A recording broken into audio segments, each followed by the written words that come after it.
Alright guys, real quick, so I try not to make this a video that's real long, is basically this is going to be a vlog slash comic book haul, because I didn't get that many books, and a little update on how I'm putting all of my collection on the comic book database, the comicbookdb.com, which is pretty cool. You can go through there, put all your comics there on online, so you can just pull them up as you need to there. So anyway, real quick, a few things I got on store credit.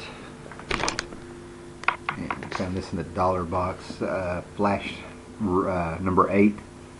This is the Reverse Flash Rebirth to the retelling of Professor Zoom, the original, his origin, and how it led up to Flashpoint. It didn't really. It kind of gives you an idea of the start of the road to Flashpoint. Got this because it's an Earth 2 story. World's Finest Huntress and Power Girl number 0. I was alright with it. It didn't blow me out of the water, but it was. I read it and I was like, didn't suck. So I don't know how you'd rate that. It's on the didn't suck on the scale from 1 to 5. So put it wherever you want. And I got this. I might back up and get the first 11. This is number 12 of The Shade.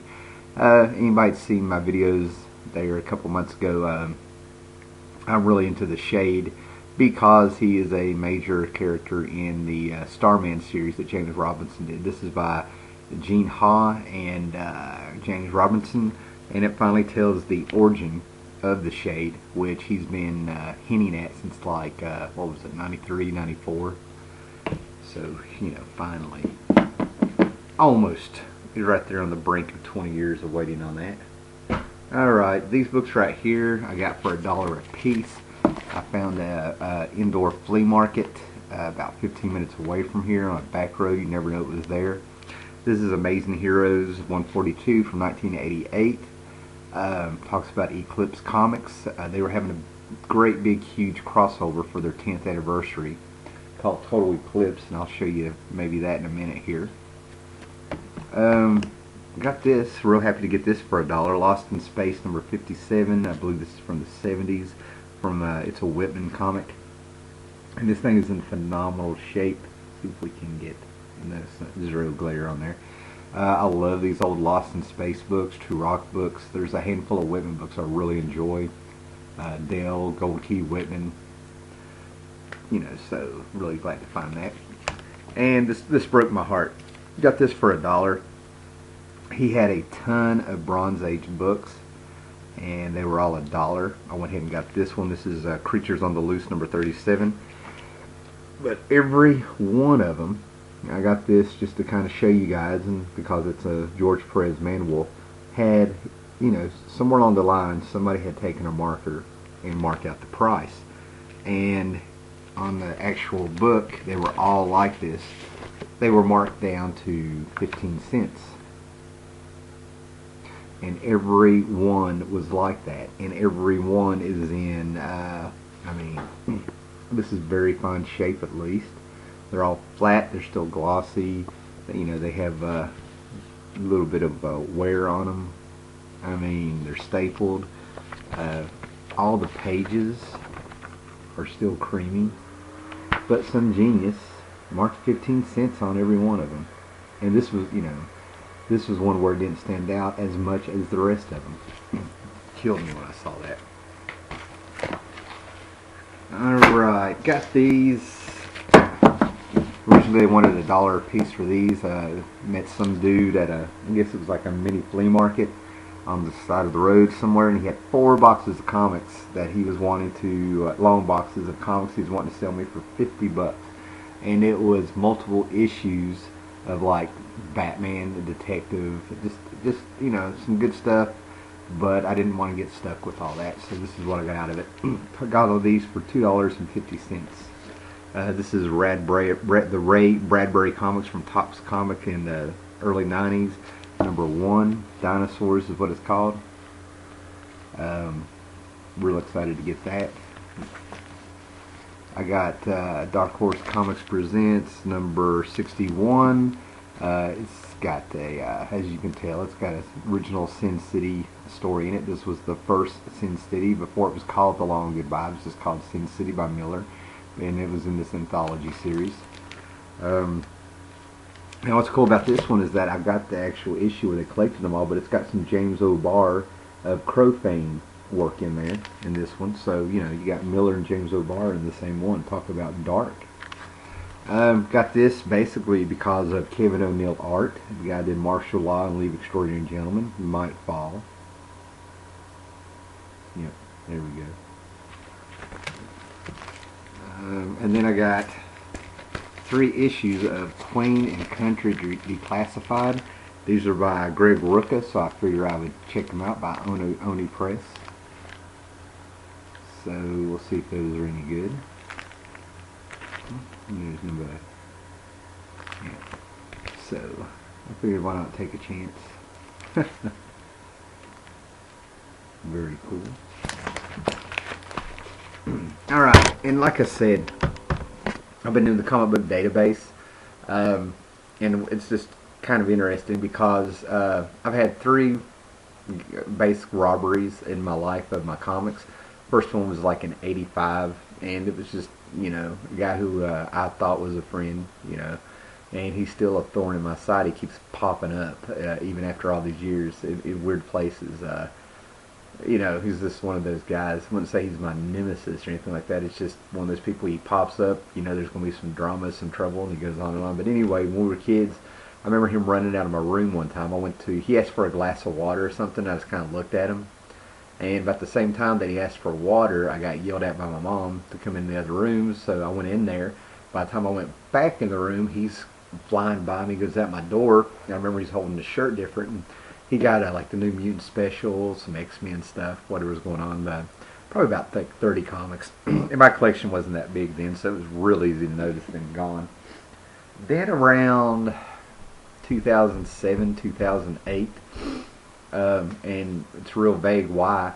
I'll tell you why, because basically what happened was it had to have been somebody that knew me, somebody that collected comics, and believe it or not, that kind of still doesn't really narrow it down, you know, for back then.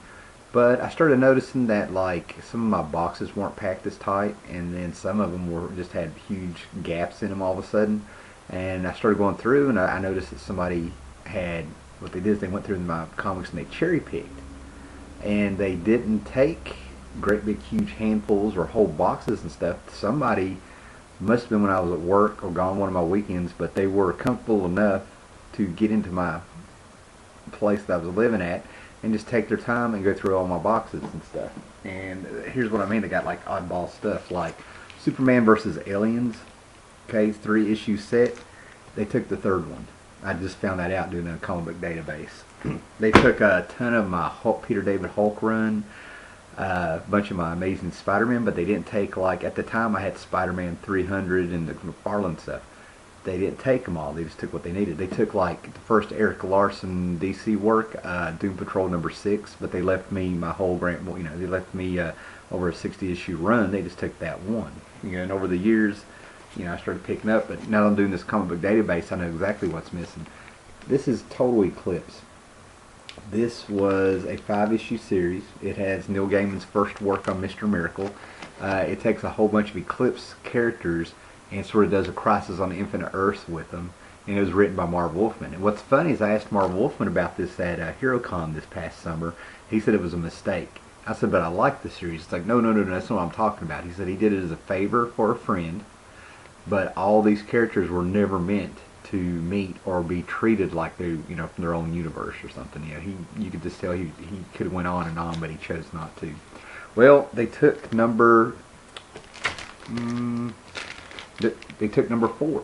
I had all of these, and thanks to Comic Book Database, I saw the cover, and you know, I'm like, where's it at? You know. So, you know, I'm starting to find out, you know, there's little holes in my collections and stuff. So it's all good. It's all good. I'm just glad to know that. Another cool thing about this is I never would have noticed is this is my Whitman. Whitman distributed a whole bunch of comics back in the late 70s, early 80s, and it's still up in the air. They're still discovering more and more they did, and they're worth money. But what is cool is that this is the first comic book I bought when I was 6 years old with my money, and it's a Whitman variant. I never knew that. And sadly enough, some of the comics I've drug around for years were Whitman. They're tore up and beat up, and they were Whitman. These were worth a little bit more than what they normally would be. Are Whitman variants. I didn't realize I had so many. Some are still in pretty good shape. I actually may go ahead and stick these on a lot on eBay as the Whitman variants. And of course I bought some over the summer for practically next to nothing. So I got all those together and stuff.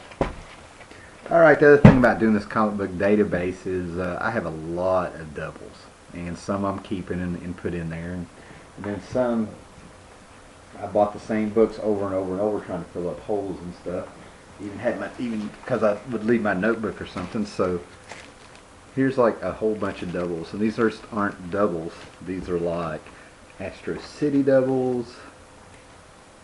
I mean, quite a few. Astro City. So of course these are for sale. DC versus Marvel #3 I had doubles of. Stuff I'm just going to get rid of. Strangers #1.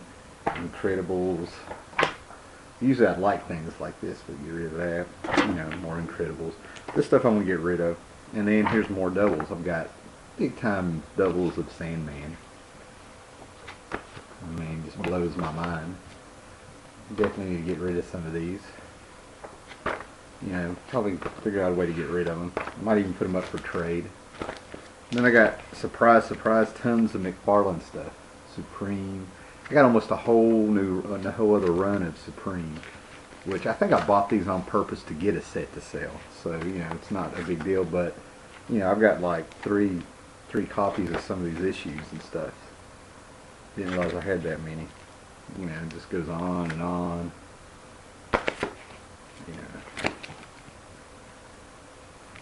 So I definitely have all the Alan Moore Supreme. And then I found a whole bunch more Alan Moore stuff. That is Johnny Thunder. I want to stop right here for a minute. This is Tom Strong's Terrific Tales. There were only 12 of these, and it was an anthology series. It would have other characters of Tom Strong's family in adventures. It would have Tom Strong as a teenager having adventures. Then it had Johnny Thunder in there. I mean Johnny Future. Johnny Future. And it was Art Adams' art. I don't remember off the top of my bat who was writing them. I think it was a guy named Steve Moore. And basically, if you like those old sci-fi pulps of like Philip Jose Farmer, for example, one of those guys, well, her uncle, from what I can understand, was one of those guys that wrote those stories.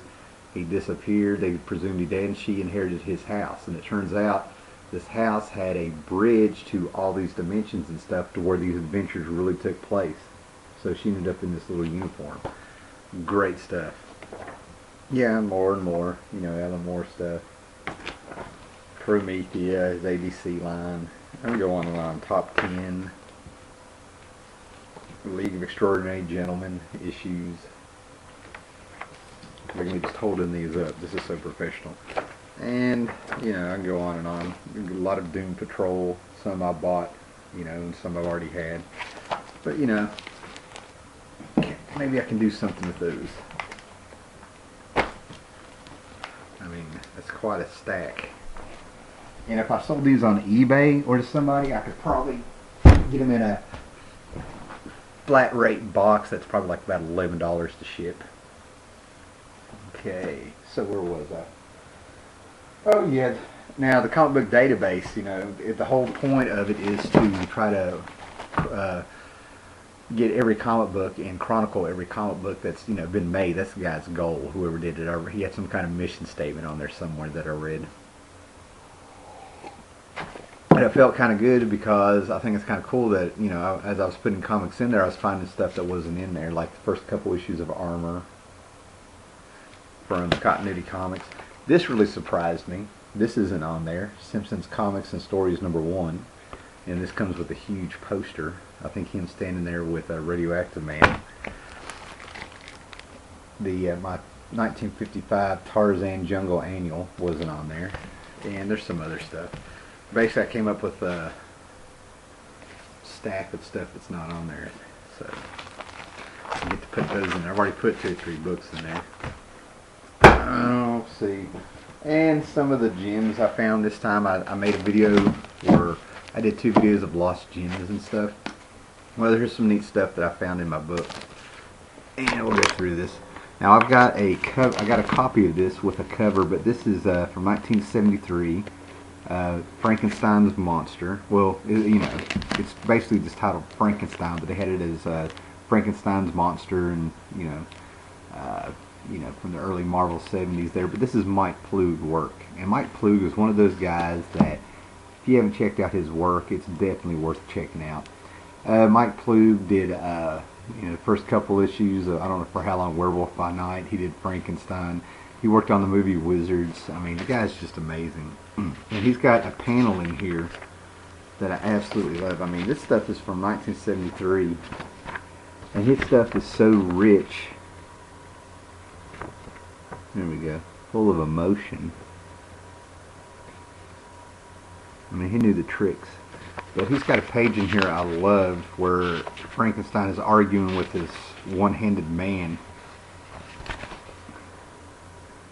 And right down there you got, I love this, you got Frankenstein staring him down. You got this dude staring him down. Then they end up in a big huge fight, man. It was building up tension with that layout. There's the argument, this face down, and then they finally grapple at the end. And that's the kind of thing, every now and then you'll find a page which is almost like a perfect comic book page that tells the whole story in that one whole page. That I would pay big time money to have the original page of that. So, you know, that's the joy of comics. Now, Constant Bromstar is doing his Road to Crisis on Infinite Earths, and I highly recommend you this, because this is where the road leads to. This is the official Crisis on Infinite Earths index, and what is so cool about this is I liked the multiple Earths, and it never really confused me, but this lays out what those Earths are. It gives you a brief history of each Earth. Earth 1, Earth 2, how to tell them apart, Earth 3, Earth 4, Earth 6. You know, shows you kind of comic books that pop up, giving examples of Earth 1, Earth 2, and so on and so forth. Earth 6, Earth 4, Earth B, Earth C, Earth C minus, Earth Prime. It gives you the big ones. And then it gives you all the comics that a little brief synopsis of most of the comics, if not all of them, that were Crisis on Infinite Earth crossovers. And it actually gives you a few that cross over that aren't identified by the banner. Like, you know, you had a ton of All-Star Squadron with the Crisis on Infinite Earth banner to identify them. You know, like that right there. And then it gives you issues where it does have the Monitor in it or has something to do with Crisis, but there's no banner. And it goes on and on. I mean, this is everything you need for Crisis. And it's just excellent, excellent, excellent. You know. Yeah, and I found out, like, what is it? I had this issue of Infinity Incorporated, and that was taken, but they left me all the other ones that I have. So that really bothers me, because I remember buying that. Yeah, and I gotta get off of it. So there's books that I never knew. Like, I need to track down this Superman now. I think it's 413. 413, that leads into, that's a Crisis crossover, but it didn't have a banner. Great stuff. Real nostalgic. And then it gives you all the heroes and what issue to find them in that were in Crisis. Villains and heroes, and then it gives you a flow chart as to where all these issues that crossed over with Crisis fit in between issues 1 through 12 of the Crisis, so you know what order to read them in. That is just outstanding. So, and right here it gives you a brief rundown of, on the back page, then, you know, didn't waste any space, of issue 1 through 12, you know. So, okay, another little thing. This is from 1987. When Dark Horse Comics started out, Mike Richardson, the publisher, owner, whatever, did Boris the Bear, and it was satire of comics. You had a little bear that lived in a clubhouse, and in this one it was the Dump Thing. And basically it was a satire of Alan Moore's Swamp Thing, but he's made out of comic books. It's all of his comic books that I don't know, I think they were like, it's been a while since I read this. I think a bunch of his comic books were in a little chest at the end of his bed, and they got wet or something, or he threw them out or something, and they turned into the Dump Thing. This is freaking hilarious. This is Boris the Bear number 5. I highly recommend you find that one. Just good stuff.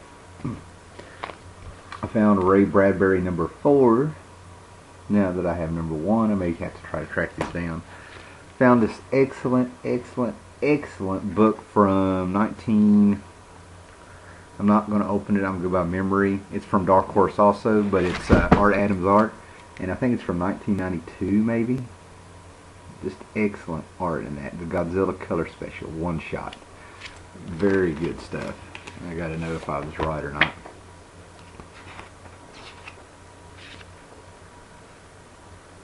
$1992, yes.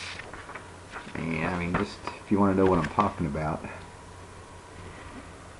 Right there, you got these guys who are specialists of Japan who holds, and don't get them confused with the Phoenix Five. Anyway, they're the ones that are pretty much going to try to fight Godzilla, and then Godzilla pops up on them. Great Art Adams art. Just great stuff. So happy to find that. Okay, this is a shout out to Captain Cummings. I keep telling him I have this. Back in 1997, looks like I dented it up when I dropped it. 1997, some company named Ocean Comics had The Wedding of Popeye and Olive, written by Peter David. So yeah, he married her. Okay, I liked this one. This is from the early 90s. Hagar the Horrible one shot. I'm real glad to find that. Real fun book from the 80s, even if you're not a Blue Devil fan, but if you're a Justice League Dark fan, you might want to go back and check this out. This is the Blue Devil Summer Fun Annual number 1 from 1985, and you have Man-Bat, Madame Xanadu, Phantom Stranger, the Demon, the Creeper, and Blue Devil. And don't get me wrong, this is this actually had a bit of a sense of humor to it and stuff, but it was just cool to see. They have all those characters in there pop up. We'll talk about that later. Now, I keep talking about when I was a kid that Jack Kirby just freaked me out, okay? So this is from 1975, so I'm guessing in 77 this is the actual book. This is exactly how I saw it. It did not have a cover. But this is The Losers in Our Fighting Forces number 161, no cover. But this is the stuff by Kirby that freaked me out when I was a kid. That weird palette of colors there, the demon heads, the blacks, and the glob. I mean, it was supposed to scare you, man, and it freaked me out when I saw it. And then all of a sudden, you had a monster with tentacles grabbing this guy. I mean, look at that. It freaked me out when I was a kid. Oh, yeah. Now this was cool. This is from 1987. This is a Gil Kane creation that took him 4 years, I think, to get out, to work on and finish, because he was working on Superman, he's working on Sword of the Atom. And if you're into kind of like a sword and the sorcery type of thing, this is just a real good one-shot to get. Talos and the Wilderness Sea. Just great art, man. Sword and sorcery stuff. Rides this big giant cat, very He-Man-like in a way, but still good stuff. And here's one of my favorite comics of all time. I've probably shown this before, but I could show it over and over. It's What If Conan Walked the Earth Today. It's number 13. This is from the late 70s. There's even an Arnold Schwarzenegger joke. When Conan pops up in New York, some guy looks, who do you think he is, Arnold Schwarzenegger? This is years before the movie. And what's cool is that this character here, this cab driver that picks Conan up more or less, and yeah, she ends up sleeping with him. I mean, he is our barbarian in New York. Her name is Danny, and Roy Thomas based her on his girlfriend at the time, who he ended up marrying, and she became Danny Thomas. And if you look in your books from like some of your like Doctor Strange and Young All-Stars and stuff, and maybe even a few All-Star Squadron, it was Roy and Danny Thomas writing them. so you know she ended up helping out. Very cool. Now this, do not roll your eyes. This is the Legend of Aquaman. It was a special that came out in 1989, and Kurt Swan was on Superman forever. Okay, he was the, and probably a lot of people's eyes still is the Superman artist. But man, when they'd have like some Justice League characters or something pop up in action, I'm like, give them a break. Go let them work on Justice League or something. In my eyes, they should have taken Dick Dillon off of Justice League of America and put Kurt Swan in there, but I digress, okay? But I don't know what happened to Kurt Swan in this one. I don't know if it was getting off Superman finally, or, you know, the man never really complained, from what I understand, but this is some of the most beautiful art that Kurt Swan has ever done. I mean, just get this for the art. I mean, he has that crisp, clean, Silver Age style, and he just draws these beautiful underwater scenes. Oh my gosh. I mean, just some of the stuff, I don't know what got into him, man, but I mean, Kurt Swan just nailed this out of the park. Nailed this out of the park. Yeah, good enough. I wish I could be more entertaining. But I mean, when I got this, I couldn't believe what I was seeing. You know, it just got better and better. Come on, give me some more here. I mean, this is whew. Maybe it was the inker, I don't know. I don't know. But I mean, just through the whole book, it's just crisp and clean and just great storytelling. It's like still has that Silver Age feel, but like he updated the style just a bit. And this annual number 9, this is the last thing I'll show you here if you hung in. 30 minutes, good God. Alright, this is Batman annual number 9 from 1985. And the reason I like this one is that it's got a bunch of different stories. I mean, you see all the different Batman showing his emotions and stuff. But very here at the end of it is a story about a bunch of kids telling their version of what Batman is probably like. And it is by Paul Smith, probably by Mike W. Barr. Perspectives. Okay? Now they've done this twice. Okay? They had a Batman, I think it was Legend of the Dark Knight, Legend of the Batman or something. In season 4 of the Batman cartoon by Paul Dini and Bruce Timm, they had one where they had 4 kids all talking about what it was like to see Batman. One had him demon-like, one had him robot-like, and they also did it with another straight-to-DVD, Gotham Knights. They had a story of the 4 kids doing it again. And this is where the story came from. You know, they have a little bit of a different perspective of what happened with Batman. How he's kind of a coward, how he has bat wings to fly them out. Each kid tells a different story, if I'm remembering right. Even the man who is telling the story has a whole different story about how he almost killed Batman. It's all the same Batman busting up the same robber or something like that, and the kid telling the story. But I think that's one of the places it probably came from. Could be wrong now that I flipped out of it, but you know, I've been wrong before. Alright guys, a little update, just a little video there, so carry on, keep collecting.